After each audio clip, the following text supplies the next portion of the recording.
Глядим нахуй. Здравствуйте, дорогие туркменистанцы. Сегодня 10 марта, четверг 2020 года. Вы на туркменском канале ДВТ. Мы вас всех приветствуем. Сегодня мы проводим встречу кандидата в выборах президента Туркменистана Мурадом Курбановым, мной и Тимур Серкерде будет эту встречу вести. Тимур, я передаю вам слово. Хорошо. Здравствуйте, соотечественники. Сегодня будем задавать Мурад Курбанова вопросы, поэтому если есть вопросы, задавайте, пишите, звоните. Вот, поэтому, тогда начинаем, братала. Мурад Курбанов, вот вопрос такой. Понимаешь, что многие, которые родились в Туркменистане, вынуждены покинули Туркменистан, их заставили отказаться от туркменского гражданства. Что будет с ними, восстановят ли гражданство им или нет? Вы можете на этот вопрос отвечать? Да, спасибо за вопрос.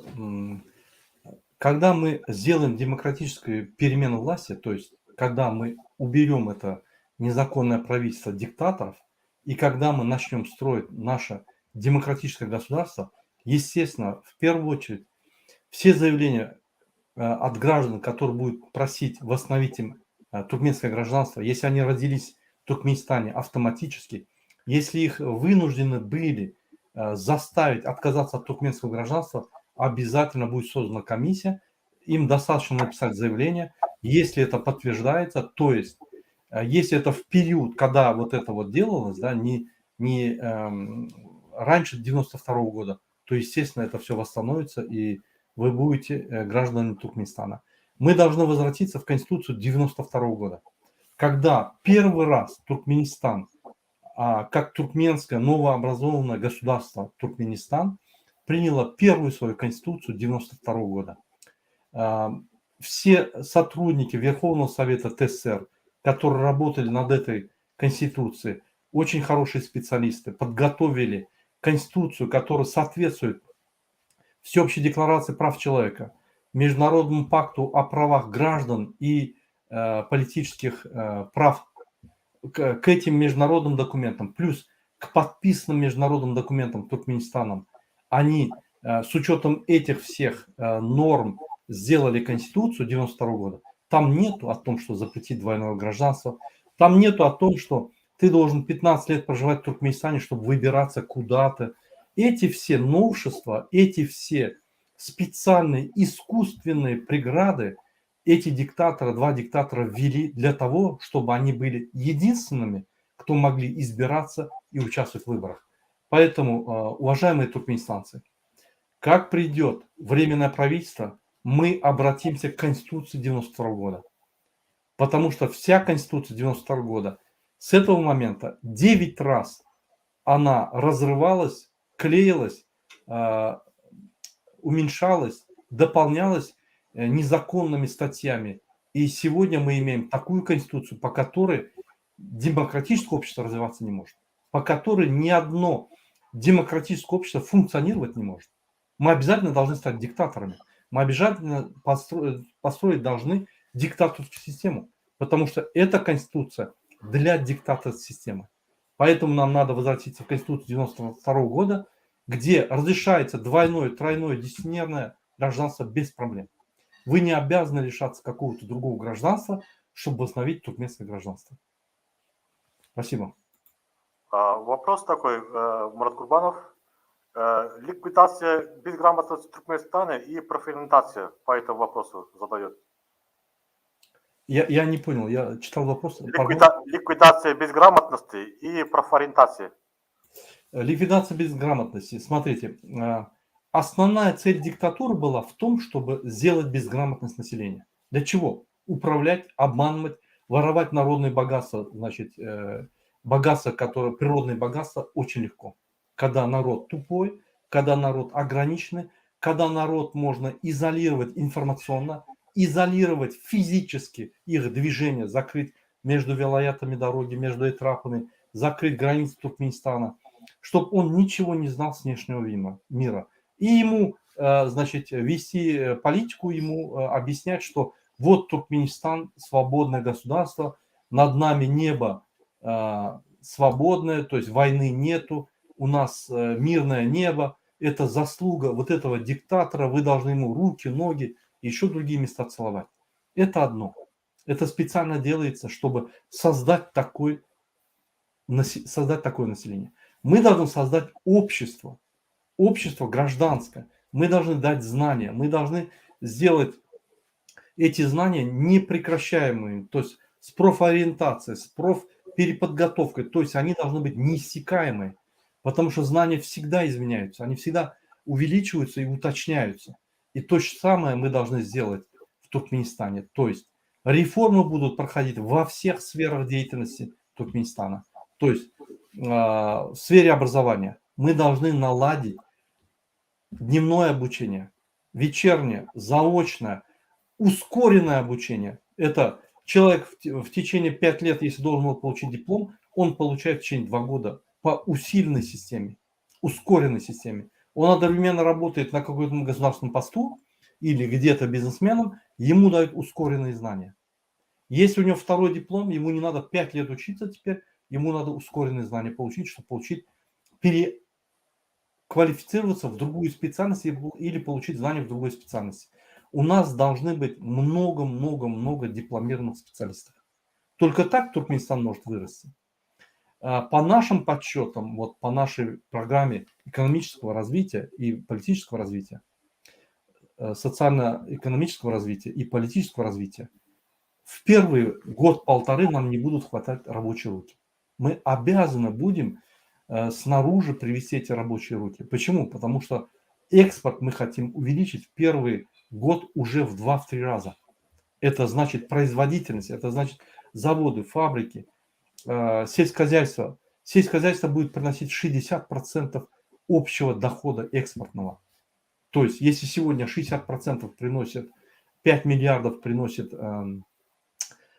нефть и газ, то есть выручка от нефти и газа, то мы должны около 7 миллиардов сделать, чтобы приносило сельское хозяйство. То есть, если мы удваиваем показатели экспортной выручки, то оно до 12-13 миллиардов должно дойти только от сельского хозяйства. А это рабочие места, инженеры, это агрономы, это специалисты в области логистики, это специалисты в области зерновых культур, это специалисты в области коммуникации, это специалисты в области продаж, это специалисты в области рекламы, маркетинга, это специалисты в области организации труда, это механизаторы, инженеры, это куча отраслей, и там специалисты нужны. Поверьте, даже если сейчас деньги положить на Туркменистан, давайте на 60% поднимем сельскохозяйство, у нас нету специалистов, мы подняться не сможем. Откуда мы можем взять специалистов? С наших вузов, университетов. Поэтому мы должны с садиков начать перереформировать нашу образовательную систему. Поэтому обязательно основной мощный удар будет с первых дней на образование. Потому что только образованный человек может расти и вперед идти. Мы не образованные, поэтому мы и позволяем эту диктатуру. А когда человек будет образованный, его не обманешь, его не сманипулируешь. Поэтому образование – это прерогатива государства. Только государство может развить образование. Никакая частная школа, никакая, значит, в государственном масштабе не сможет развить какое-то общество. Только государство, государственная программа, государственная поддержка студентов, стипендий, их жилищных кампусов. То есть это целая большая программа. Поэтому мы очень большие деньги инвестируем туда и сделаем мощную программу развития, значит, образования. Спасибо. Брадара, вот российские фермеры, которые выращивают зерно, очень большое количество, это Омской области, Сибири, вы знаете, да? Вот, они свое зерно экспортировали в Европу, экспортировали. Они могут экспортировать свое зерно в Туркменистан, высококачественное зерно Туркменистан могут экспортировать? В Туркменистане будет свободный рынок, открытый. Если у них по конкурентоспособности, качества и цены они проходят в Туркменистан, почему нет, они могут экспортировать. Мы должны производить дешевле, чем они, и качественно. Если мы не сможем производить, то мы обязаны покупать. Это условия конкуренции. В Туркменистане будет свободный, конкурентоспособный рынок. Только так мы можем подняться. Естественно, будут государственные операторы, естественно, государственная поддержка будет, естественно, государство будет отслеживать, куда рынок развивается, чтобы монополии не было. Будет антимонопольный комитет, естественно, все будет, но будет все открыто и конкурентоспособно. Если они смогут выдержать конкуренцию, естественно, они смогут поставлять. Еще вопрос фермеров здесь российских, с которого нас смотрит. Говорит, что мы не можем там парниковые системы сделать, и там фермеры выращивают в Туркменистане помидоры, огурцы. В Туркменистане парниковая система может работать, но у нас из 365 дней где-то 300-320 дней солнечных.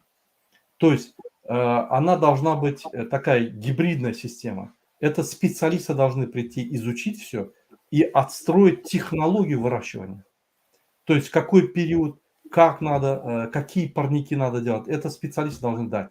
Поэтому задача государства, задача Министерства сельского хозяйства, вот этих специалистов нанять, заплатить, создать условия и дать консультации людям, чтобы люди вот готовы были, потому что посмотрите, как какой-то фермер, он же не может нанять специалиста по культуре этого продукта, он не может специалиста по технологиям изготовления или установки этих вот нанять. У него времени нету, он должен землей заниматься, значит, должны появиться фирмы. Автоматическая система выращивания. Да, значит, должны появиться фирмы, которые будут приносить эти технологии, их устанавливать и обслуживать. Это и есть свободный рынок. То есть они сами должны развиваться, мы должны только создать условия. И если это не развивается, быстро изучить, найти проблемы и поставить оператора туда. Будет оператор специальный, который это будет отслеживать, помогать, ну, как вам сказать, как старший брат. А он будет регулировать рынок, он будет объяснять, но он не будет монополистом. Он будет задавать рынок, то есть он будет создавать его. Как он создастся, эту государственную организацию, да, оператора, надо будет расчленить и распродать населению. Интересный вопрос такой. Мурат Курбанов, вы знаете, что в Туркменистане Каракумский канал, почти 90% вода уходит под песок. Вы знаете, что там этот Саланчаки, пустыня, ты сейчас в пустыне Каракумы, 5 метров копаешь, там уже вода, солончаковая вода. Значит, эта почва портится по всему Каракумскому пустыню.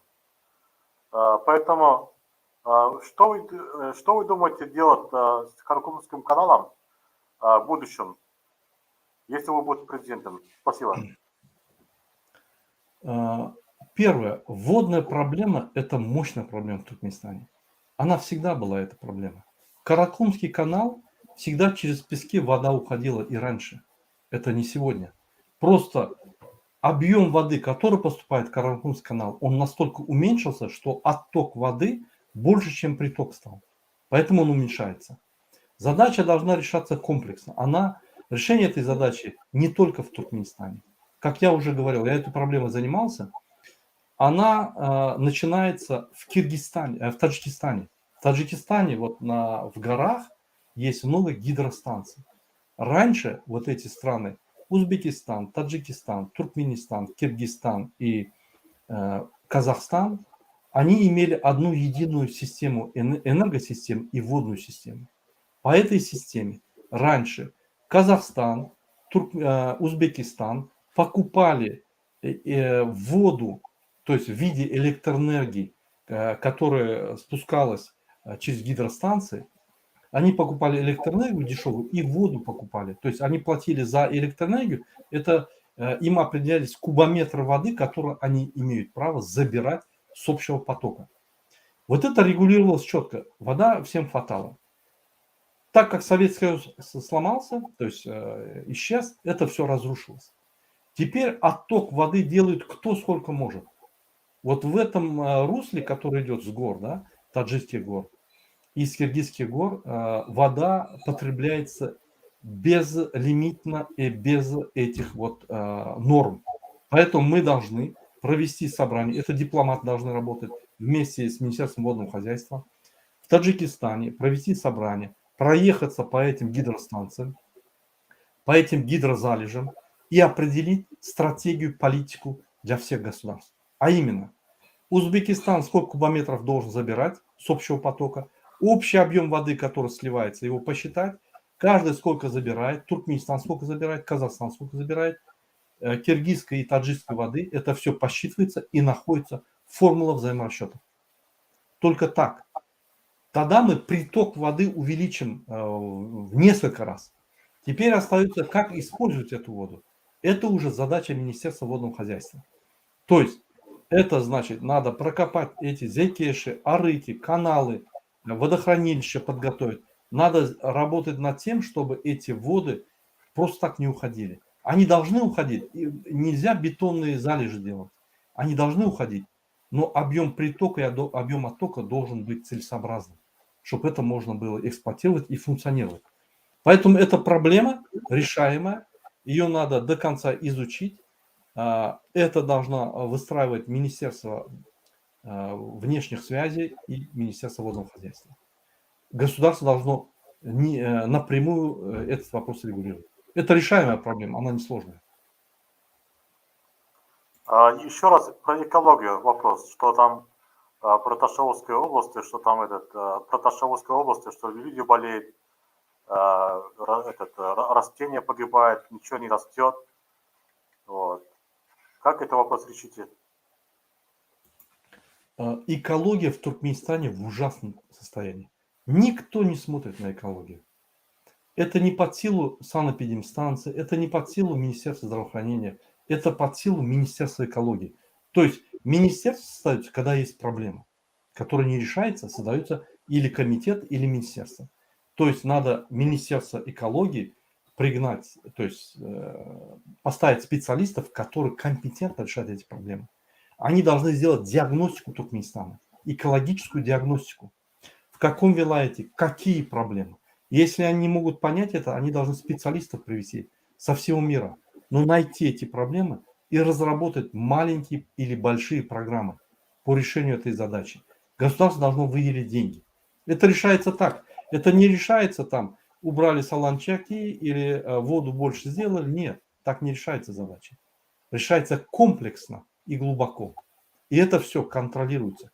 После решения это все контролируется. То есть Министерство экологии в каждом вилаяте должны быть свои отделения, которые контролируют. Которые, вот, допустим, новое предприятие открывается, да, если оно будет экологии мешать, ее нельзя открывать там. Значит, надо экологические нормы соблюдать. То есть фильтра поставить, я не знаю, еще что-то, еще что-то. Когда они даже это предприятие поставят, его надо отслеживать, чтобы эти фильтра, значит, не выключались.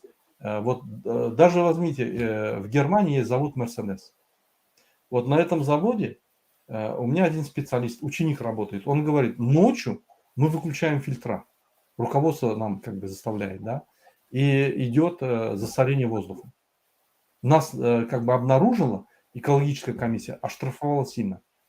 Точно так же и в Туркменистане, потому что в Туркменистане они тоже будут работать над экономией. Они будут ночью выключать фильтра, чтобы энергию не потреблять, чтобы расходов меньше было и так далее, и так далее. Поэтому этот вопрос надо всегда в железном режиме контролировать. Кроме этого, есть природные катаклизмы, природные экологические проблемы. Их тоже надо решать. Это очень большая проблема. Здесь надо ее изучить со специалистами и в государственном масштабе. Руку на пульсе держать и решать, потому что это связано с жизнью людей, безопасностью людей. Государство должно в первую очередь обеспечить безопасность людей, во вторую очередь накормить, в третью очередь создать благо. Вот первое – это безопасность людей, безопасность проживания, безопасность людей на существование. Спасибо. Еще вопрос, что Туркменистан, брат Курбанов, в Туркменистане, Чарчевской области, Ташавской и Марийской областях очень грязная вода. Он не очищается, не фильтруется. И это 30 лет и ничего не меняется. Люди болеют, дети болеют разными болезнями, поэтому и как лето начинается, и начинается болезнь. Дизентерии начинается вот так. Вот наши дети болеют. Почему вот туркменские власти об этом знают 30 лет, ничего не делают? И это их не обязанности, а ничего не делают. Как вы этот вопрос решите? Это получается, что три области, да, вот, 3 вилаята. Везде, нигде нету, везде грязная вода идет. Спасибо, спасибо. Спасибо. Ну, как вы знаете, да, наши руководители государства, диктаторы, они все ветви власти ликвидировали и поставили одну вертикальную власть. Они все решают. У них сейчас в голове вот эта политика объектостроения. Побольше строить, побольше украсть, чтобы стать миллиардерами. У них проблемы населения, там, обеспечения пресной водой или какой-то. Им просто наплевать. Это проблема 20 века. Она не должна была переходить в 21 век. Президент Туркменистана Ниязов не должен был строить золотые свои хоромы, перестраивать 3 раза свою резиденцию, да, ломать и строить заново, или парадный вот этот плац. Он должен был в первую очередь поставить фильтра, поставить очистные заводы специально для питьевой воды. Это самый важный вопрос. Потому что человек потребляет 70-80% воздуха, 20%, около 20% потребляет воды, остальное еда. Поэтому это важный вопрос для человека, для существования человека. Поэтому это в первую очередь будет решаться. Очистные сооружения, пресная вода. Пресная вода должна поступать во все хозяйства Туркменистана. Все домашние хозяйства. Каждый человек должен иметь право, значит, пользоваться пресной водой. Это должно государство обеспечить. Это государственная проблема. Это проблема 20 века. Она не должна была перейти в этот век. Поэтому ее надо немедленно решать, эту проблему. Она не требует больших денег, поверьте. Но у Туркменистана останется ли нейтралитет? Нейтралитет останется. Значит, убрать нейтралитет или оставить, это решает народ. Это не решает президент. Президент исполнитель, он исполняет волю народа. До сегодняшнего дня, 30 лет, президенты исполняли свои желания, потому что их народ не выбирал. Они сами себя выбирали, захватывали власть. Поэтому и они и не отчитываются перед народом. Нейтралитет до сегодняшнего дня диктаторы использовали только для своей политики, не для народа. Ни один человек из Туркменистана не выиграл от нейтралитета на сегодняшний день. Потому что диктаторы с помощью нейтралитета закрыли страну, использовали это для закрытия, изоляции страны, изоляции своего народа. И если какая-то международная организация что-то говорит, они говорят, вы вмешиваетесь во внутренние дела Туркменистана, мы нейтральная страна. Первое. Второе, они использовали для того, чтобы не входить под юрисдикцию России или же Турции или в какие-то объединения. Они со стороны стоят, смотрят, почему. Если они войдут в эти объединения, то должны быть, допустим, в Евразийском союзе таможенные, значит, облегчения, народ начнет туда ездить без визы, приезжать.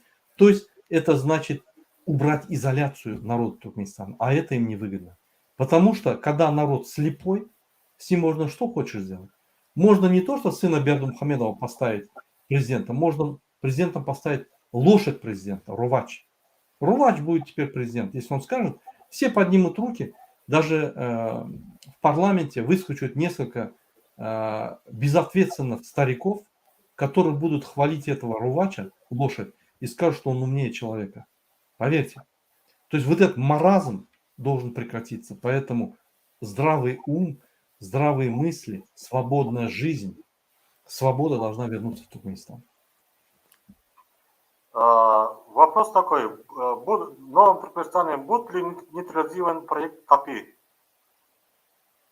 ТАПИ проект вот с сегодняшними условиями Туркменистана, да, с политической системой, с экономической системой, социальной системой, вот сегодняшнее состояние с кредитным рейтингом нереализуемым.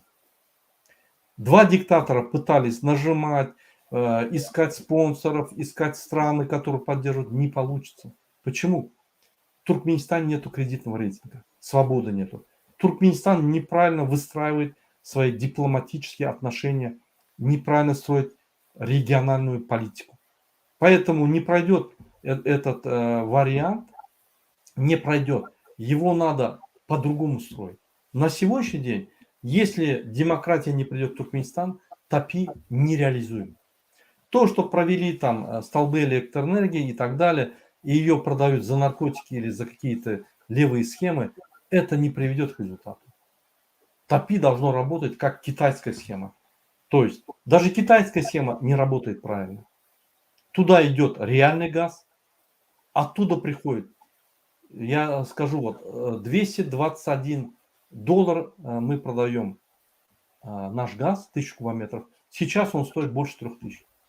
Опять же, то есть мы продаем не по конкурентной цене, не конкурентоспособной цене. Мы продаем по очень заниженной цене, даже не за $1000. Поэтому я считаю, что там должна быть формула стоять продажи, там все надо пересмотреть, но в разумных пределах, естественно, с китайской стороной обсудить все, прийти к какому-то нормальному взаимоотношению, взаимоуважению в отношениях и нормальному равноправному отношению. Вот такое же отношение через такие проблемные страны, как Афганистан, Пакистан, мы до Индии не дойдем. Поэтому сначала надо выстроить отношения с Афганистаном, а именно хотя бы в приграничных районах наладить производство, наладить экономику, помочь этой стране, хотя бы пойти по этому пути, показать наши добрососедские отношения. Тогда у нас в Афганистане поддержка будет.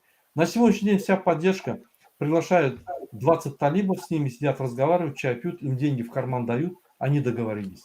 Это не договор, это просто взятка. Договор не так делается. Договора строятся мощно, с государственной поддержкой двух сторон, с поддержкой международных организаций, с поддержкой региональных игроков. Это мощная работа. Ее надо выстраивать.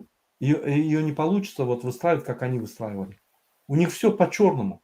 Так не выстраиваются серьезные проекты. Спасибо.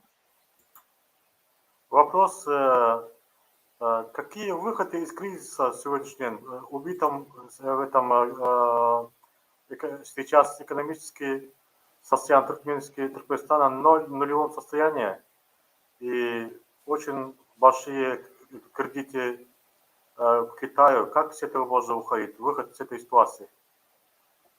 Ну, во-первых, мы должны сделать смену власти. Наконец-то мы должны поменять систему власти, поменять политику власти. То есть она была диктаторская 30 лет. От этого народ не выиграл. От этого выигрывали только диктаторы и их родственники. Мы должны поменять эту систему, развитие Туркменистана. А именно, мы должны сделать сменяемость власти. Мы должны объявить свободные выборы. Если мы это не сделаем, дальнейшей перспективы у Туркменистана нету. Дальнейшая перспектива – это в королевство Бердмухамедстан. Все. Народ не понимает это, думает, что мы шутим, играемся. Мы с 2020 года объясняем. Бердмухамедов изменил Конституцию 25 сентября 2020 года. Для чего? Еще раз сделал для того, чтобы посадить своего сына на кресло. И сделать королевство, себя объявить королем и потихонечку Туркменистан превратить в королевство. Все смеялись. Сейчас, 10 марта, через 2 дня сядет Бердмухамедов, сын, президентом.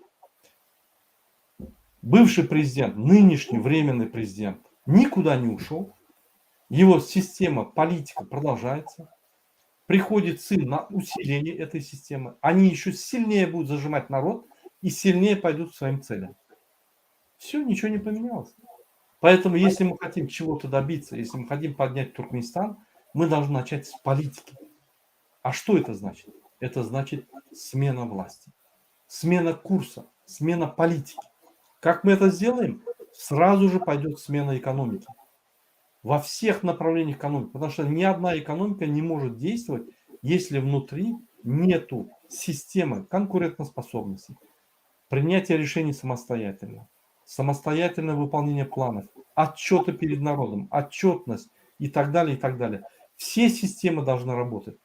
Законодательная система, исполнительная система, судебная система, автономно, баланс должен быть. Это все разрушено в Туркменистане. Поэтому перспективы никакой нет. Мы пытаемся объяснить это нашему народу, к сожалению, ему понять это трудно, потому что знания общественные не хватает. Не хватает понятия. Поэтому надо время. А время играет не в нашу пользу, к сожалению. Поэтому сменой власти, смена политики быстро поднимет экономику. Если какая-то группа планирует прийти к власти быстро, захватом, поменять верхушку и продолжать, то она быстро в течение 3-4 лет свалится в диктатуру. Только открытыми выборами, то есть с участием народа, все реформы должны пройти. Политические, экономические, социальные, все. Без этого будущего у Туркменистана нет.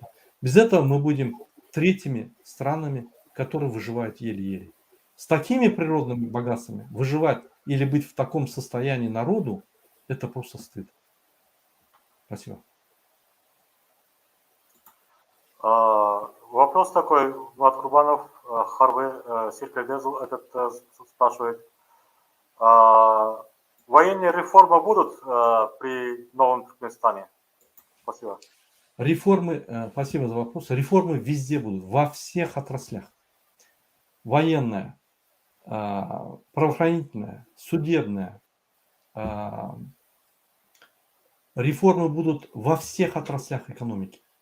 Во всех. Эти реформы нельзя провести, допустим, только в экономике, не трогая военную реформу. Только в правоохранительных органах, не трогая судебную систему.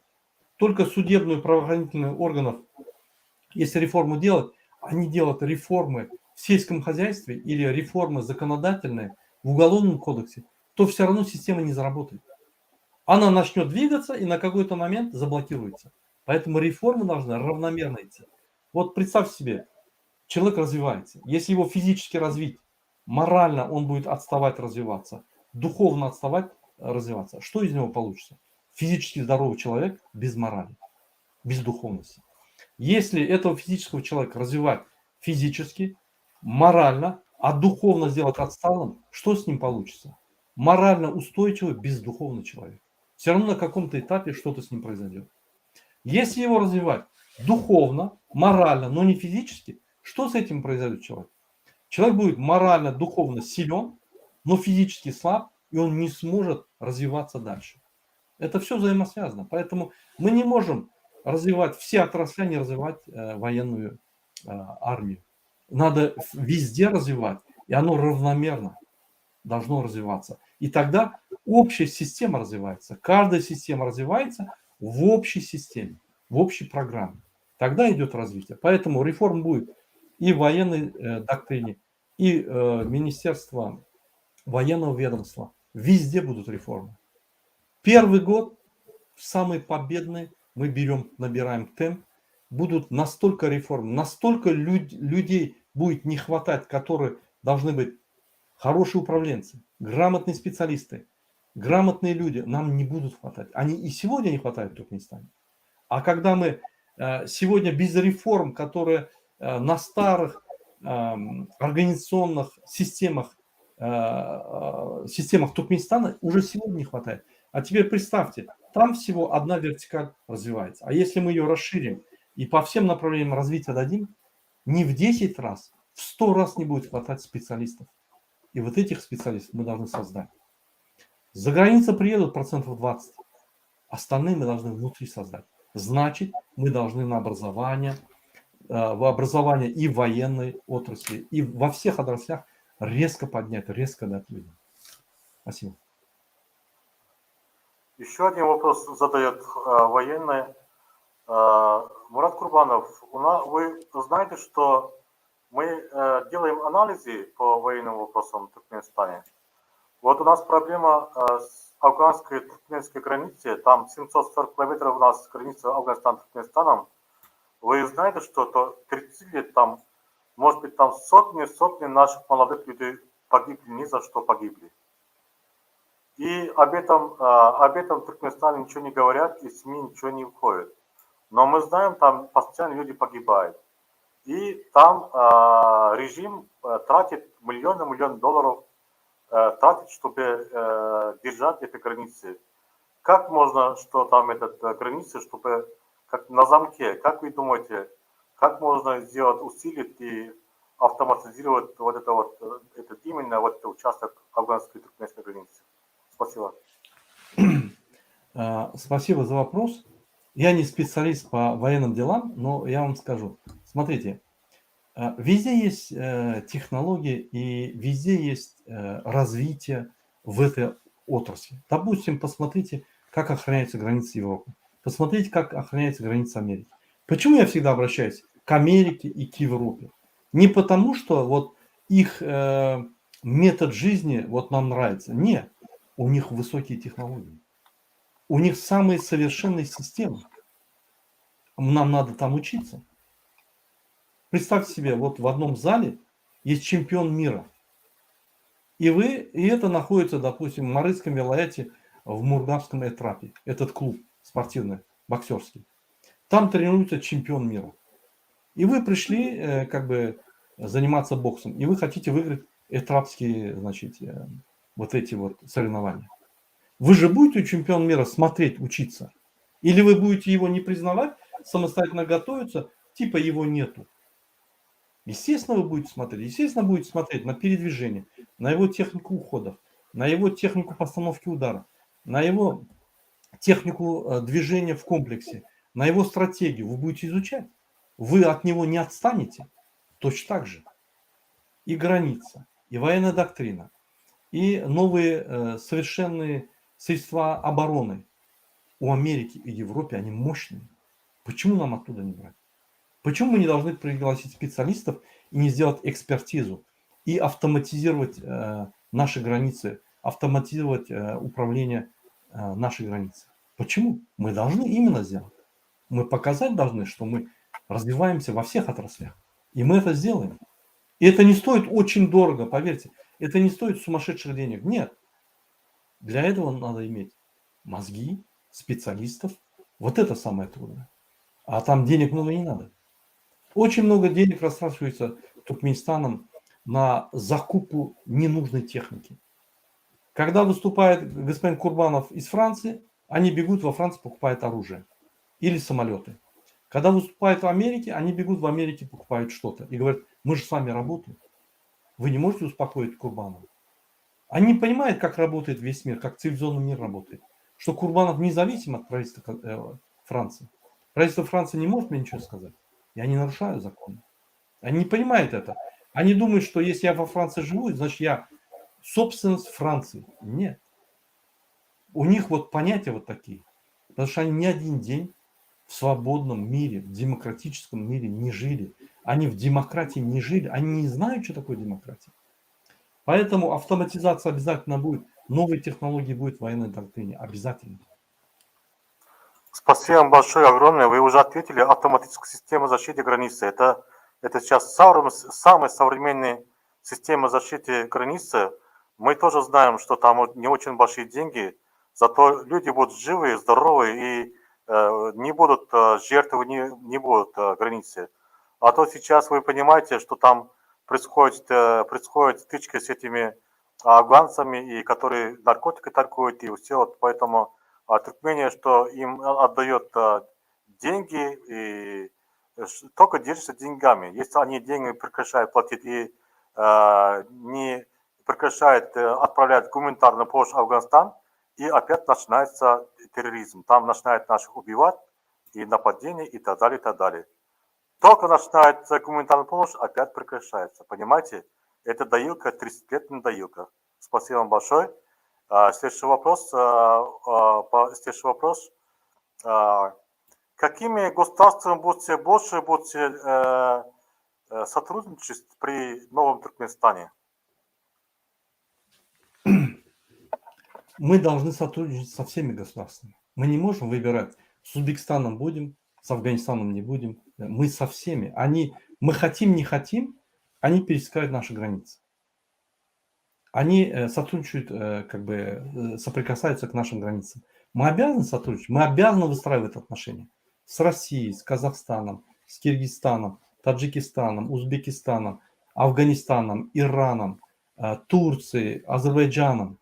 Мы должны со всеми странами, у кого есть региональные интересы в нашем регионе, выстраивать отношения.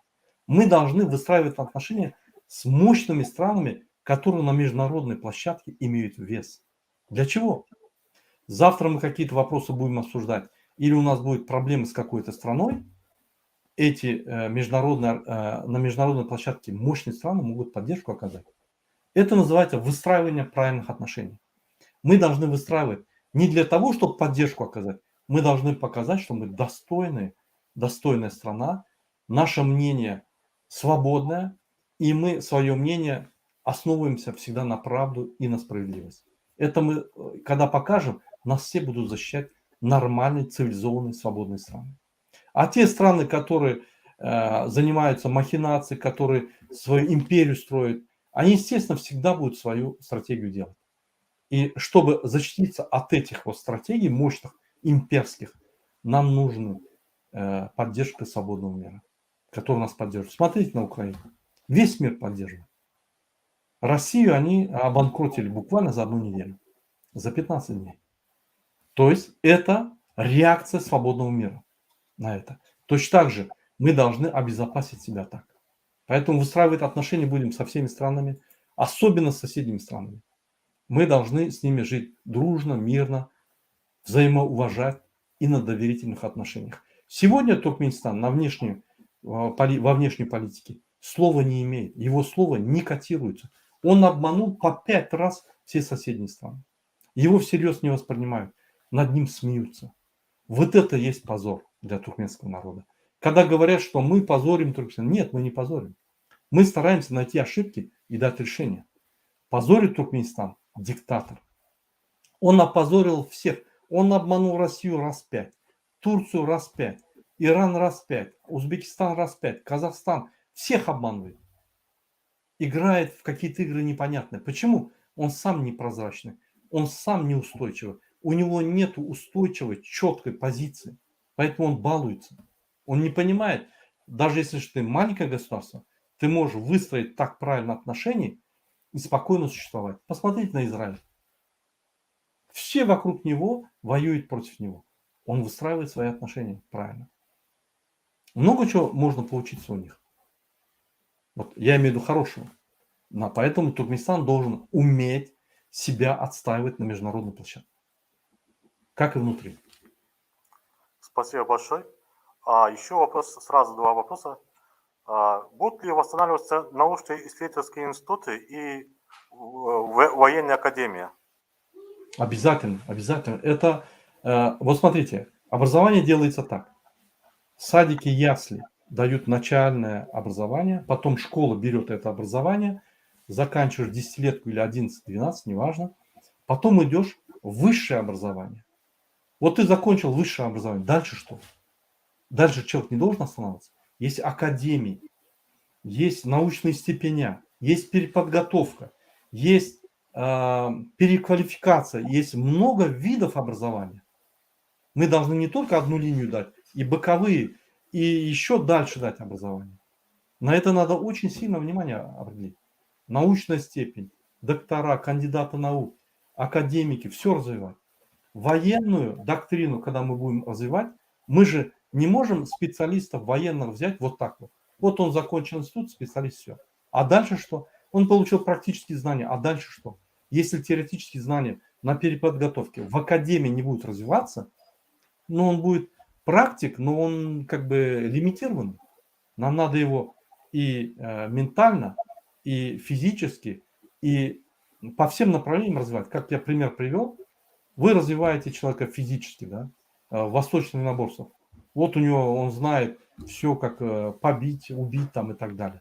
Но если у него морали нет, он будет налево-направо убивать всех. А если духовности нету, он не сможет различить, где зло, где правда, где хорошее, где плохое. Точно так же и военных надо развивать. По всем направлениям. Обязательно. Это самое важное.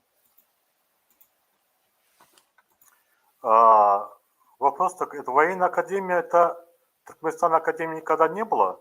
Есть там военный институт есть, да, вот так. Поэтому военная академия есть в России, в Америке, Турции, Казахстане есть. Вот. У нас специалистов в Туркменистане нету. Даже там преподавателей нету там по военной. Поэтому вы думаете, лучше американская система, американский или же все-таки российский учебных заведениях взять туда, да. Специалистов или система обучения? Система обучения, система Это обучения. вот, как я говорил, когда будет смена власти, это диктаторской, да, мы перейдем на демократические как бы направления, у нас есть общая программа. В этой общей программе, как я говорил, сначала надо сделать для военных военную доктрину.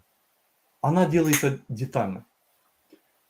Сейчас, одну минуту. У меня свет выключился. Сейчас, одну минуту.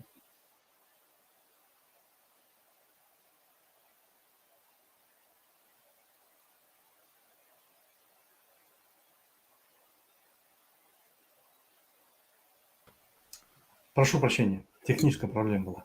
То есть разрабатывается военная доктрина. И вот здесь специалисты военной доктрины должны сравнить американскую, российскую, турецкую, разные системы образования военной структуры. И когда они сравнивают, и они выбирают одну, какую-то из них, чуть-чуть ее дорабатывают, вносят все корректировки и ее принимают за основу. То есть не просто за основу, они должны переговорить с той стороной, объединиться, доработать ее, сделать совместную подготовку, обучение и так далее, и развивать ее. Вот так. Это не делается.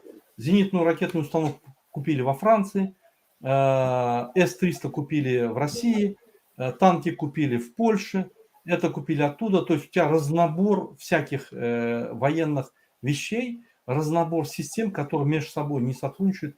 Патроны не подходят к этому, не подходят к этому, отдельный патрон для этого, отдельный патрон для этого автомата, отдельный патрон. Это все дает проблемы логистики, проблемы, которые дают в военных операциях. Поэтому здесь надо глубоко подойти к этому вопросу. Поэтому, когда смена власти будет, в первую очередь доктрина будет разрабатываться. Она будет разрабатываться военными специалистами, то есть Министерством обороны. Туда будут привлечены специалисты со многих военных государств, военных специалистов многих ведущих государств. И вот там они решат. То есть они будут консультацию получать. Разрабатывать они сами будут. Государство им создаст условия и поможет, сконсультировать, приведет специалистов, даст консультацию. Но все это мы должны делать сами. Поэтому будет разработано. И вот там специалисты сами решат, какую систему брать, по какой системе обучение делать, какую систему держать. Контрактники, сколько процентов призывники, какой период. Это все просчитывается в зависимости от угроз, всех угроз внешних и внутренних. Это целая как бы программа, это доктрина, ее надо разрабатывать. Я не уверен, что сегодняшняя доктрина отвечает реальностям, которое сегодня окружено вокруг Туркменистана. Мурат Курбанов, народ спрашивает, вы понимаете, что нас 30 лет унизили, вот, у нас вот столько людей посадили ни за что в Туркменистане, с каждой семьи по 2, по 3 человека уже в тюрьме сидели. Государство над нами издевалось. Вы понимаете, и мы, вот когда в Новом Туркменистане, как мы можем это все это вот как-то поставить, что вот то, что они сделали, и чтобы этих всех наказали тваров, которые нас, над людьми издевались туркменскими. Вот смотрите, спасибо. Катастрофа в Туркменистане, да, продолжается. Геноцид и фашизм дальше продолжается. То есть нам надо немедленно сделать смену власти. Когда мы сделаем смену власти, любой человек абсолютно, кто считает, что он незаконно пострадал или его родственники, он напишет заявление в прокуратуру. Прокуратура исследует этот вопрос. И если прокуратура найдет там нарушение, привлекет этих людей к ответственности. Если прокуратура докажет, что нарушения были и человек пострадал, он имеет право с адвокатом попросить компенсацию. Он имеет право реабилитировать себя. Он имеет право попросить компенсацию. И это все делается в законном порядке. В новой Конституции это будет четко учтено. Защита прав граждан. Усиленная защита. То есть никто, ни государство, ни прокуратура, ни какой-то чиновник не сможет противостоять этому. Любой адвокат быстро его на место поставит и посадит, если надо. Поэтому у них будет право реабилитировать свое досье, то есть себя или родственников. И если человек пострадал физически или материально, получить компенсацию. Объем компенсации определяется адвокатами и судом. Это судебная система, мы не имеем права туда вмешиваться, она самостоятельно работает, согласно Конституции, согласно законов Уголовного кодекса, Гражданского кодекса, судебной системы. Мы не можем туда вмешиваться. Но государство предоставит эту возможность. У них будет эта возможность получить. Хотят они получать, вот она есть, они получат. Не хотят, и говорят, значит не получат. Государство не будет само бегать, искать и делать. Нет. Государство – это ты и я. Каждый человек должен в этом государстве иметь возможности. Так вот эти возможности мы им дадим обязательно. Будет ли возможность в Новом Туркменистане, как Дубай, как в Саудовско-Аравстане, краткий срок, 10-15 лет? Вот Дубай, жизнь в Дубае не супер хорошая, я вам сразу скажу. То, что вы видите в Дубае, это свободно вы можете ходить. Это будет в Туркменистане. То, что вы видите в Дубае, есть супер магазины, вы там зашли, там кондиционер работает. Это будет в Туркменистане. Это не проблема. То, что вы видите в Дубае, все как миллионеры ходят. Все, я имею в виду, жители. Вот до этого дойти нам надо поработать. Нам надо минимум 10 лет поработать. Но не думайте, что Дубай, он стоит. Он же тоже развивается. То есть, если мы развиваемся, он тоже развивается. То есть, нам надо темпы реформ и скорость развития сделать такую, чтобы мы их догнали. Вот это важно. А для этого надо делать реформы. А реформы эти диктаторы не будут делать, им это не надо. Им надо, чтобы все работало в одну структуру, в одну систему. Вертикаль власти, и оттуда они грабят народ. То есть с ними никакой перспективы Дубая нет. А вот с демократическим обществом есть перспектива Дубая, есть каждого человека возможность заработать, жить спокойно и быть защищенным со стороны государства, правоохранительных органов, судебной системы, чтобы никто не смог у него это отнять. Вот это мы обеспечим. Поэтому мы сможем развиться, мы сможем быстро пойти, но мы должны реформы делать быстрыми темпами, чтобы народ не отставал от нас. Вот смотрите, сейчас оппозиция идет очень сильно вперед. Народ отстоит. Он отстает. Он говорит, это все ерунда, это несерьезно, это не выборы, это не то, это не то. То есть он не активен, он не хочет в этом, в процессе смены участвовать. Он хочет быть американским наблюдателем. Естественно, не получится. Если даже мы придем к власти, если мы не сможем народ затащить в эти реформы, и чтобы он участвовал в этих реформах, ничего не получится. Вот это вот задача. А для этого мы должны у них в душе создать патриотизм и любовь к родине. Какая любовь к родине может быть, если родина твоя ограбила тебя в лице диктатора, отняла все, заставила лишить гражданства и выкинула на улицу? То есть вот эти понятия надо поменять. Это процесс. Это занимает время. Мы будем стараться быстро, не то что Дубай догнать, быстро догнать европейские страны.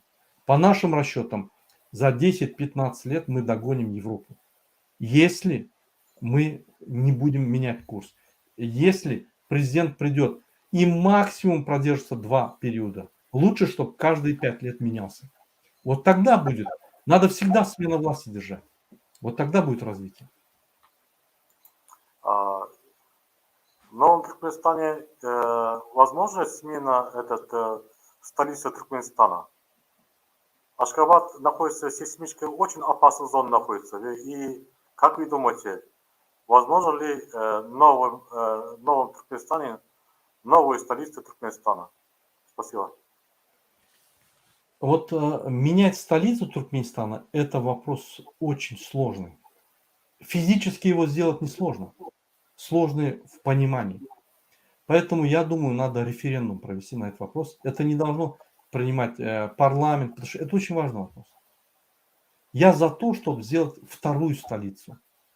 Первая столица административная, вторая столица коммерческая. Как вот вариант, посмотрите, вариант Турции. Анкара административная столица, а Стамбул коммерческая столица. Вот это да, чтобы не сосредотачивать в одном месте. Для чего меняют столицу? Первое, чтобы децентрализировать власть. Но мы и так это в программе у нас. Если вы заметили, сегодня я выпустил политическую программу. Вот в этой моей политической платформе там сказано децентрализация власти. То есть вилаяты получат больше власти с первого дня. Президент не будет назначать хакимов. Они будут избираться народом. Хакимы городов, хакимы этрапов, все будут избираться своим народом. Если он плохо работает, его можно убрать. Точно так же по президентам. Вот был вопрос, вы там много чего обещаете, все президенты обещают. Я не просто обещаюсь, я основываюсь на аргументы, основываюсь на информацию и показываю, что мы способны это сделать. Остается только сделать. То есть понимание этих реформ, эти реформы сами у нас есть. Теперь осталось только сделать. А чтобы сделать, надо, естественно, прийти к власти. По-другому это не сделаешь. За тебя никто не сделает. И вот задача демократического общества, я имею в виду народа, если эта власть это не делает, сменить ее. Вы можете сменить. Поэтому мы и предлагаем сменяемость власти. Вы можете протест сделать, митинг сделать, собраться и сказать, нет, стоп, хватит. И поменять. Если раньше вы не имели права на протест выйти на митинг и поменять нас, сейчас это у вас возможность будет с первого дня. Поэтому, если вы не сделаете, что будет? Вы встанете и поменяете. Вот что будет. Это делается буквально за 15 дней. И президент, он же не диктатор, он же понимает, он основывается на народ. Он будет каждый месяц отчитываться ему по YouTube или по спецканалу. Он будет на прямой линии с ними. Он же понимает, если он не будет делать эти вещи, не будет сотрудничать с народом, они его поменяют. Вот этот вот баланс должен соблюдаться. Поэтому, когда вы говорите, диктатор обещает и не делает, это одно. У вас даже возможности нет возродить. А в этом случае у вас есть любое время возможность возразить и поменять его. Соответственно, человек вынужден работать. Спасибо.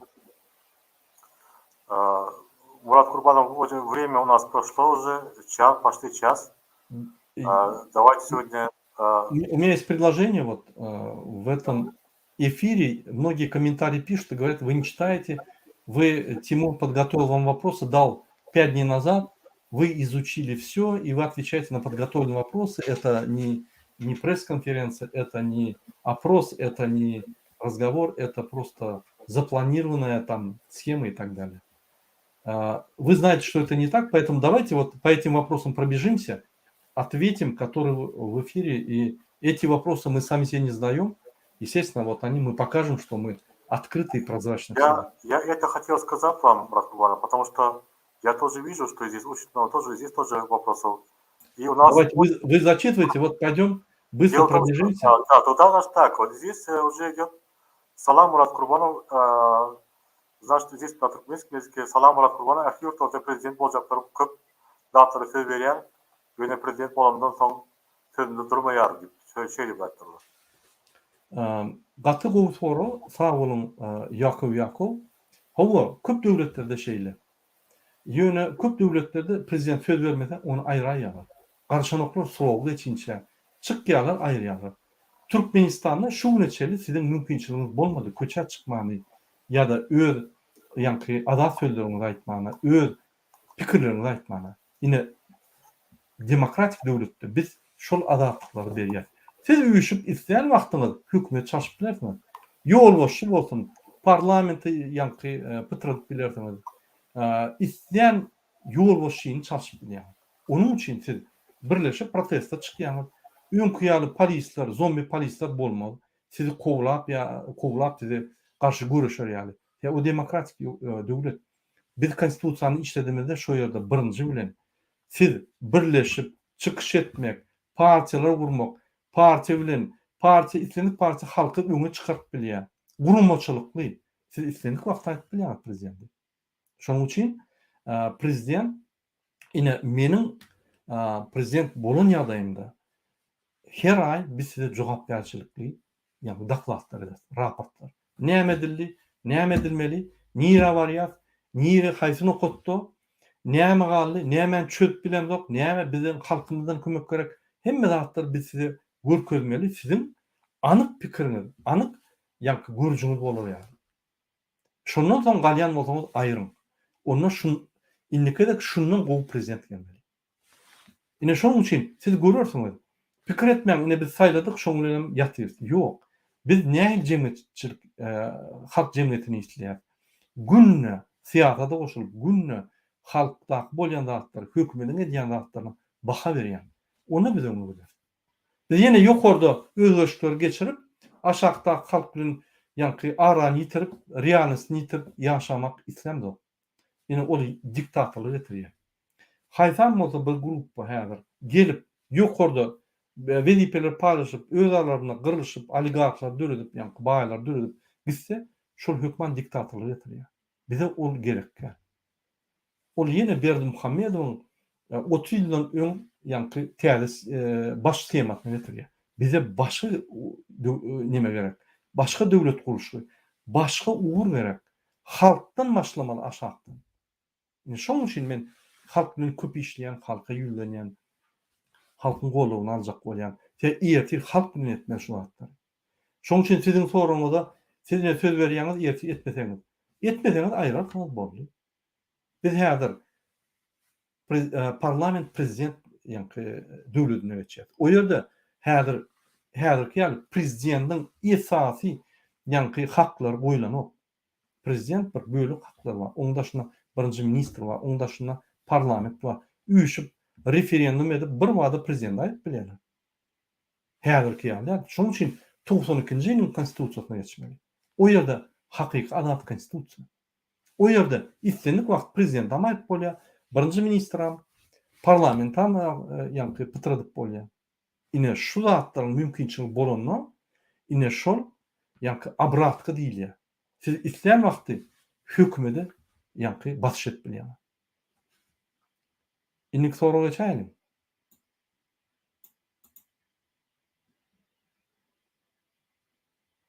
Serdar sesini berseňiz berersiňiz diýip batyş edýärler. Bu nähil bolmakda? Bu bir kanunçylyk. Hiç kim sizin seslerinizi almana, batyş etmeye hakkı yoktur. O sizin öz isteğiniz konstitusiýaly. Yok diýin. Şonuň üçin siz basýan bolsaňyz, ýa şonuň üçin işden aýryan bolsaňyz, bolýan bolsalar ona prokuratura ýönerilmesi. O sizin hakyňyz, konstitusiýal hakyňyz. Onu hiç kim sizden almana hakkı yoktur. Sizin öz işiniz. Ýöne şu sizin sesleriniz ogurlarlar, o düşnükler. Diktator döwlet şeýle de ol ogurlýa, tigi baýlyklaryny ogurlýa, sen ata-baba goýupdyň toprağyndaky baýlyklary akydyp ogurlýa, sen sesini ogurlýa, sen mülküni ogurlýa, hemme zat edýär. Ine o diktator döwlet diýär. Adalatsız döwlet. Birden wagt gelip prezident bolsaňyz, häzirki wagtda halka berýän sözleriňiz üstüne näme durursyňyz? Durmasaňyz men eýem jogap berdim şoňa.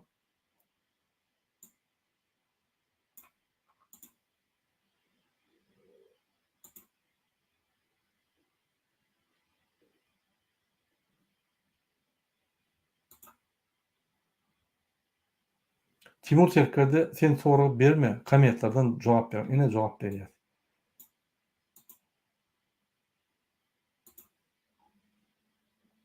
Murat Gulam, Geldi Karizm'i açık gepleşip geçirin. Kim ağlaýar, kim bilsin. Biz Geldi Karizm'i ağlamdyk, biz halkymyzy ağlamdyk. Geldi Karizm'i her wagt men aýdýan, gelin açyk efir edelim, gürleşelim. O gyrada durup töhmet atmak gerekkel. Gelin açyk gürleşelim. Kim ağlaýan bolsa şöyle suwdy bol. Men her wagt çağırýan Geldi Karizm'i gel bilse, gynansak da ol jogap berenok. Men geljek geldim. Näme dem orka bilemem. Timur Serker sen berýän soragyň em Gurbanov edil prezident bolup oturan ýaly berýän soragyň odaldan gepleşiňiz. Beýle çykyş etmem. Bizim Timur Serkerde bilen aramyz şeýle. Aramyzda bir 5-6 000 kilometr bar. Biz Timur Serkerde bilen umumy iş alyp barýar. Timur Serkerde devleti toporuna degişler. Timur Serkerden öz toporga ýöne bizim alyp barýan işimiz bilen on pikirleri bizim pikirlerimiz bilen deňgelen soň bir gurda gidýär. Şoň üçin Timur Serkerden berýän soraglary men bilemok, men bilesimem bilenok öňünden men açyk, prozraçny, ýani arassa soragy her wagt şoň ýani tarapdary. Men jogap bermesem aýdym, men jogap berip bilemok, sen men spesialistler bunu. Men borçlum ýok, hemme soraglary jogap berip ýani nime etmeli ýok. Prezident ýaly oturup jogap berýär. Eger men gowşak jogap bersem, ay senin prezident bolmaz. Eger de men prezident ýaly oturup jogap bersem, ine sen prezident. Murad ağa. Men Allah Tagala'nın yanında Huda saklasın. Men diyen var şol özüm son men men özüm şu bir täze nämetdim şu soralar gelip men özüm geň aldım. Meselе şu soraları siz bileňiz ok o soraları. Ýokarda Huda var, Allah Tagala var. Estağfurullah. Awa ýürekde iman var, ýürekde Olar tutma şuraya soru vermeme. Men özüm utandym şu özüm utak täzinde menem şu inde siz bilemiz ok meselе şol harby soralar berýän wagtynda men bilemok diýip şol soralary gaty dogry jogap berip gitdiňiz. Men şoň üçin bäde men açjak adam biz ýolumyz arassa biz aramyz gaty uzak bol wagt Fransýada men Omskda eger telefon nomerimi ýazan şu ýazanlatlaryna men jogap bereýin. Men %100 men şu garanti berýän men şu Omsk nämede men ýüzdiň görkedeýin. Kimdigini aýdaýyn. Telefonnamy, öý adresimi bereýin oba. Men Murat Gurbanyň ýanynda däl, men Parisde dälmen. Men fransuz dilini hiç bilmeýän, men ors dilini bilen, men Russiýada 20 ýyl ýaşaýardym.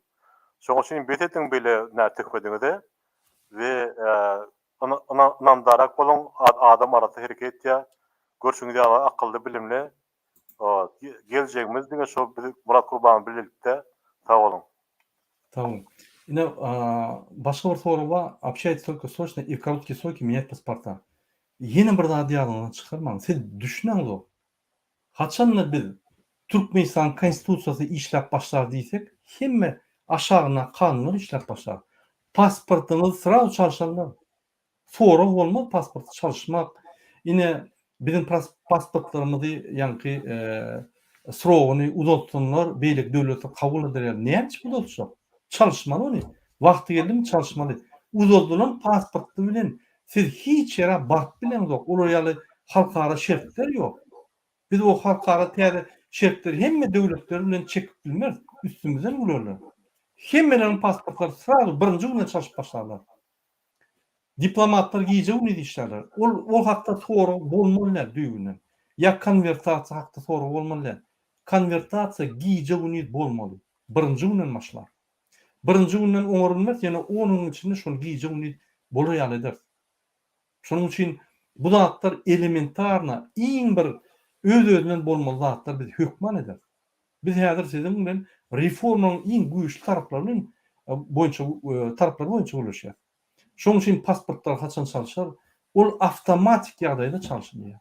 Egerde kim çalışmasa, siz miýide jaňat bilersiňiz ýa-da ilçihanyň ýolbaşyna. Olam jogap bermese, ýürüýte prezident bilen ýa-da swäz bol, Özbekistanyň ýaly. SMS ura diýýär, size wagt berilýär, jaň edip aýdýar. Şöyle jaň edýär size. Niýede bolsaň adam, jaň edýär. Aýdýany soruňyzy derrew çäri berýär. Elbetde, o zatlar hakda gurur ýok. Ol konstitusiýanyň esas düzgünleri. Her adam Türkmenistan grajdany pasporty bolmaly, şu grajdansa bolmak üçin suud edýän. Şoň istendik döwletde gowra bolmaly döwlet tarapyndan konstitusiýada ýazylyr. Siz ýene-de pasportlar çalışarmy? Elbetde çalışar, birinji günden çalışar. Ýollar açylan, elbetde açylar birinji günden. Ondan biz size diňe pasportlar we ýollar açmak üçin demokratiýa gerek geldi. Biz size öňüňizde geljek durmuşyňyz Ýewropanyň ýaly bolar ýaly adat ahyn geder ýaly diýär. Чуңур улуу чалышмалар бар. Карыма каналы боюнча каты белли акешти менин шейлеп пикир edýän. Ya men şu problemada esas operator bolup işledim. Men gowy problemalary. Şoň üçin meni Gazakstanyň hökümeti ulanyny, Kırgızstanyň hökümeti ulanyny, täjikler meni ulanyny şu gepleşiklerde şolaryň tarapyny tutmagy. Ekspert analizi berdim we şolary ýa taraplaryny gorap berdim. Şoň üçin türkmeniň tarapyny berk bolar.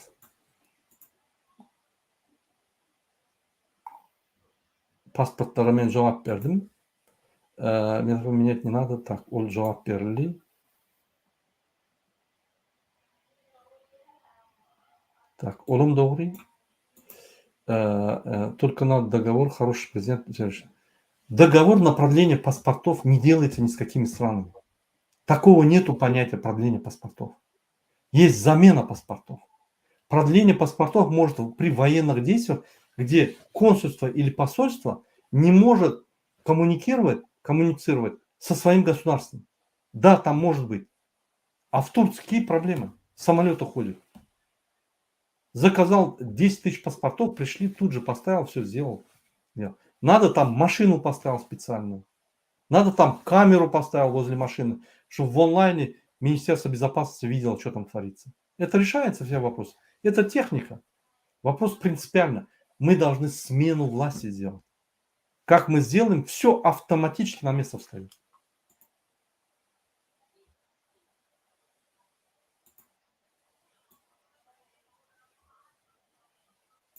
Я собрал за Курбана 8 голосов. Спасибо большое. Если вы станете президентом, на какой срок президентства рассчитываете? Ваша реформа рассчитывается на 15 лет. Нет. Мы реформы рассчитываем на 4-5 лет. Первый этап реформ. Второй этап реформ мы рассчитываем до 10 лет. Когда, допустим, вот мне понравилось, я разговаривал с премьер-министром Украины, с бывшим, да, вот последним, и он правильно сказал, передача власти называется. Я всегда вот за эту систему, он это сделал физически. То есть он был премьер-министр. Когда он освободился с должности, он заставил каждого министра составить переходной портфель. Что это значит? Это значит, этот министр должен отчет сделать, что он сделал, свою программу показать, и на какой стадии в этой программе он находится, и что новому министру надо сделать, чтобы вот это то, что он сделал, не сломалось, а продолжало работать. Он заставил всех министров сделать, и он как премьер-министр сделал то же самое и передал новому правительству. Это называется во Франции passer le relève. То есть дать эстафету дальше. Так вот, наша задача за 4-5 лет, самый трудный период Туркменистана, сделать самые важные реформы, принципиальные реформы, которые Туркменистан поставит железобетонно на путь демократии и свободы. Чтобы этот путь обратно не мог сломаться или сойти с этого пути невозможно было. Вот последующему президенту, да, после 5 лет, да, по Конституции, будет очень легко. Это может быть женщина, это может быть мужчина со стабильным, нормальным ритмом человека. Но в этот первый период надо реаниматолог, надо кризис-менеджер, надо человек-президент, который в кризисе работает, чтобы выставить страну с катастрофы в нормальное русло. А вот последующие 5 лет я за сменяемость власти. Чтобы пришел человек с нормальной семьей, стабильный, чтобы у него было понятие устойчивое, и он продолжал этот путь. И так вот, когда этот срок закончится, если, допустим, меня выберут, я буду президентом, я сделаю реформы, доведу, отчитаюсь перед народом, и для следующего президента я составлю эти переходные портфели. Как президент. Премьер-министр сделает, как премьер-министр. Каждый министр сделает. Председатель Меджлиса сделает. Все, потому что сменяемость власти не только президента. Все выборы будут меняться. Начиная с маленького сельского хозяйства, заканчивая парламентом. Это и есть сменяемость власти. У меня тоже жизнь есть, у меня тоже семья есть. Я не хочу всю жизнь работать в государстве в режиме 24 часа. Я свою жизнь положу просто. Я хочу в трудный момент сделать свою часть, свою роль выполнить, свою миссию сделать и уйти в сторону. Хочу жить, как другие люди. хочу путешествовать, хочу спортом заниматься, хочу общаться с людьми, хочу поехать куда-то на вояж. Много чего хочу тоже. Будучи президентом, поверьте, 7 дней в неделю, 24 часа в сутки вы. Вы не можете по-другому. Это не значит, что вы должны все власти собрать и делать сами все. Нет. У каждого будут вопросы к вам. Вы должны им ответы дать. Вы не можете не дать ответы. А для этого надо с ними сесть, провести комиссию, исследования, разобраться и дать правильный ответ. Это занимает время. Не 24 часа, больше. Поэтому приходится вот в этом жить. Это очень трудно. Поэтому первым президентом, кто бы ни был, я желаю крепкого здоровья. Самое сложное, самое трудное будет. Поэтому, когда будете выбирать, должен быть президент глубоко разбирающийся, который может кризисный вопрос решать, который имеет терпение бешеное, который сможет вытащить страну из из этой катастрофы. Поэтому имейте в виду, он должен очень быть умным.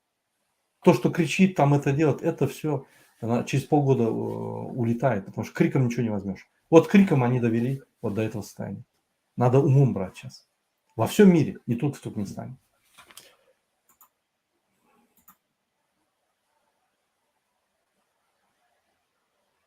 Benim geçmeyen köprü atlayan ona cevap verdim.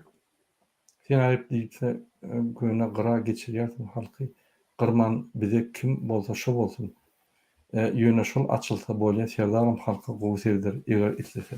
Yine bize kim bolsa şu bolsun. Yine şu söz Türkmen halkını yıkıya. O demek ay ne olsa şu bolsun men işim yok demek. Siz yine de siyasetten kıra kaçıp namartlayan. Onu sizin geleceğiniz olma. Onu bir adama hükmede yol versen, onu da seyretmesen, niye elçilik belli. O düne öz ihtiyarını işle. Haçanla sen ihtiyarını işlemek için sen onun cevapkarçılıkını sonra verip durmalı. Sen sorap durmalı. O sana atçot vermeli. Şu olmasa yine de yukarıda bir dağıtlar bolup geçse aşağıda şu önkülük oluyor. Şunun için birinci bilen prezidentlerle öz dünya arayışına çalışın. Eğer bu durmuş isteyecek olsa. Sen öňüňde çağına ay näme şo bolsun diýen ama sen barlaýan, edýän işlerini baha berýän, jogapkärçilige çagyrýan. Şoýaly bolýar. Onu çağın ötýär. Onu durmuşda bir bitiwlik bar. Şoýaly hökümet. Şoň üçin sizin özüňizi düzeltmeli birinji. Kim gelse şo gelsin, maňa tapagy ýok, serdaram ýollary açar. Serdar açar ýollary 3-4 aýlyk. Köçeşleriniň mundan beter başlar. Ya aňyrsynda kakas dur.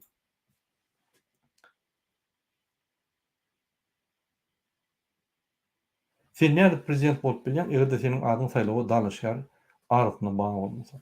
Biz resmi taýdan opozisiýa hiç wagt prezident bolup bilmez. Sebäbi 92-nji ýylyň konstitusiýasyny bular üýtgedip, 15 ýyl içinde ýaşamaly, ýene plan pistigran bir topur bolmajak zatlar, kanunlar bolup konstitusiýa sokdular. Ine şoň üçin şo konstitusiýa boýunça hiç kim prezident bolup bilmeýär. Berdimuhamedowlardan başga. Biz diňe köçä çykyp, hemmemiz agly bir bolup, baryp köşkden şolar aýyrmaly. Başga ýol ýok, inanam. Onu da 1000 adam däl, 2000 adam däl, onlarça, 20.000-çe, 100'lerçe müň adam turmaly. Haçan siz ay kim bolsa şo bolsun diýseniz, Türkmenistan hiç wagt düzelmeýär. Sizin durmuşyňyz hiç wagt düzelmeýär. Ine diňe bir ýol bar. Sebäbi bize diktatorlar başga ýol goýmady. Biz dalaşgar hökümleri kabul edenok. Men size şu zatlary näme düşündirýän? Men size şu zatlary düşündirýän, sizin düşünjeňiz bolsun. Türkmenistanda başga da dalaşgarlar bar, güýçli Türkmenistany galdyryp bitjek adamlar bar. Men şonuň iň gowusy däl, beýlik menden o bardyr. Ine olu öňe çykana.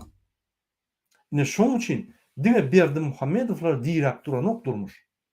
Yanlış düşünýäňiz. Siz öňüňizde kynçylykdan gaçyp Türkmenistany betbaçylyğa sokýaňyz, özüňizi, maşgalaňyzy, çağıryn geljek.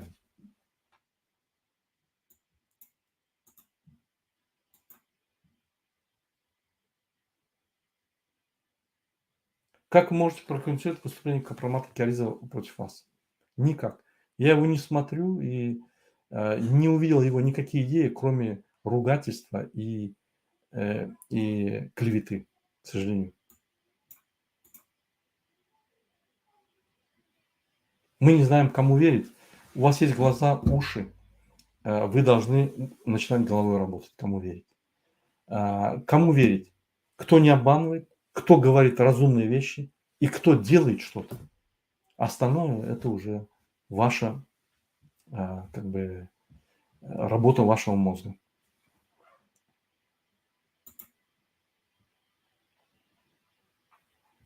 Kim olsa bolsun beýle diýilmez.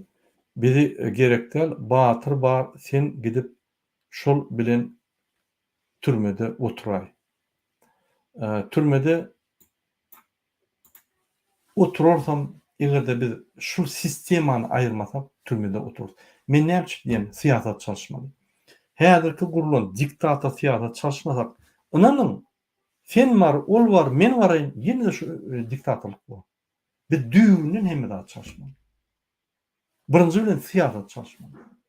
Siyasatı demokrasiya geçirmesek, şu önkü siyasatda zahvat edip gelenler ya da yine de köçe çıkıp çalışanlar şu sisteman çalışmasak hiç adam olmuyor. Şoň üçin şonu düşünjek bolam. Timur, sorulara oturdu, başka sorular yok. Indi karşı olmasaň oturayım şu üçün. Hava onda şu toplalayın, onda siz halka son sözünü aydan, onda siz halka. Bu, sağ olun. Hormatly vatandaşlar, men Türkmenistanyň prezidentine Dağlaşar hökmünde häzir çıkışlar edýän we sizin soruňyza jogap berýän. Çekinmän, näme soruňyz bolsa beriň. Men jogap berýülimden berýän.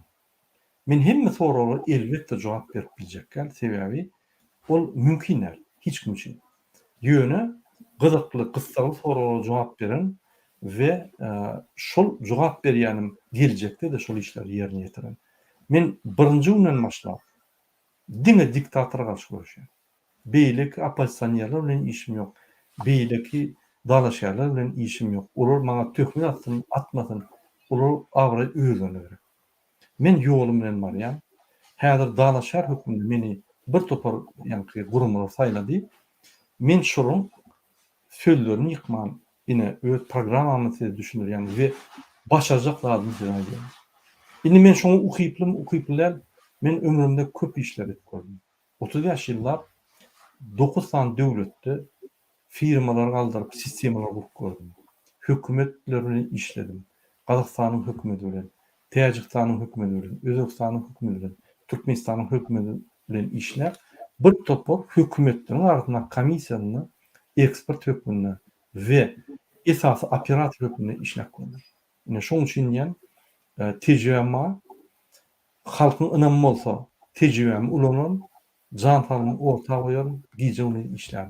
Eger halk ynanmasa, hiç adam olmaz. Men tarapymdan diýmek, meniň mümkinçiliklerim gyrda galar, başga bir mümkinçilikler öňe geçirip Türkmenistan öser ya ösmez ol wagt ötmez. Ne? Bizim etjek zadymyzy, bizim etbiljek zadymyzy biz düşünüp gelýär. Şuňa soraňyz bolsa, kıyma men berim. Bizi görýäniňiz üçin, bizi bolýanyňyz üçin, öz watanyňyz bilen meşgul bolýanyňyz üçin sag bolun. Biz watan duýgusyny ýerde dipelenip ýatan şu duýgyny galdyryp, hemmämiz watançy bolmaly. Şoň üçin sag bolun, indik gepleşikler çeldi. Biz 10 küsüne çeldi, 10 küsüne de günne 3-4'te, 3'te ya 4'te ýürüýte gepleşikler eder, sizin soruňyza jogap berer. Siz muny şu videoň aşagyna soruňyzy berip bilersiňiz ýa-da başga ulgamlarda öz soruňyzy berip bilersiňiz. Biz hemme ýerden ýygyňyz soraýmyz. Sag bolun. Murad ağa köp sag bolun, şu soralara jogap berýän üçin. Dogry maýsam men şu dünýä türkmenlerden alan soralarmy jogap berip hemmesine jogap berip bilersiňiz diýip men pikirimden ýokdy. Ýene siz sadja bolun, şol gaty begendirdiňiz şol hiç her bir soralara jogabyny harby tarapdan beýleki her tarapdan şu soralara jogaby çotky berdiňiz. Köp sag bolun. Ediz vatandaşlar, ene görüşüňizde biz şu gün gepleşmeli topaklýas. Gaty köp soralar var. Ýene köp galan soralar var. Näsip bolsa geljeki Кептешкер деген көп сау болуң, жаныңыз сау болсын. Деңе Адыл Үйректе, Бірлешмекте күч кайнагы. Көп сау болуң. Sağ olun.